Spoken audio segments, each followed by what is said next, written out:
BNP কেন্দ্রীয় নেতা কায়সার কামালের উদ্যোগে আরও 40 জনের চোখে আলো ফিরছে। আল আমিন হাওলাদার নেত্রকোনা জেলা থেকে পাঠানো ভিডিও চিত্রে থাকছে বিস্তারিত।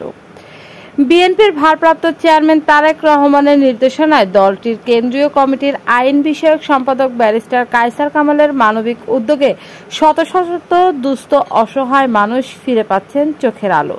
এ পর্যন্ত নেত্রকোনার দুর্গাপুর উপজেলার বিভিন্ন গ্রামের 3 শতাধিক সাধারণ মানুষ কায়সার কামালের সহযোগিতায় চোখের চিকিৎসা পেয়ে পুরোপুরি সেরে উঠেছেন।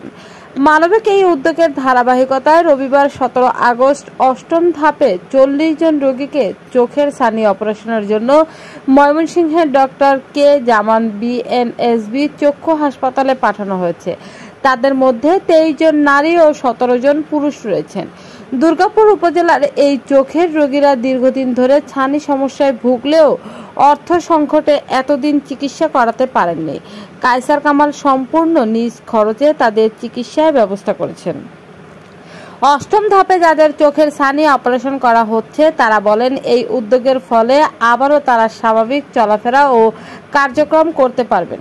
স্থানীয় সূত্রে জানায়, দুর্গাপুরের গুজিরকোনা গ্রামে ফ্রি মেডিকেল ও চক্ষু চিকিৎসা ক্যাম্প আয়োজনের মাধ্যমে 932 জন রোগীর চোখের ছানি অপারেশনের জন্য চূড়ান্ত করা হয়।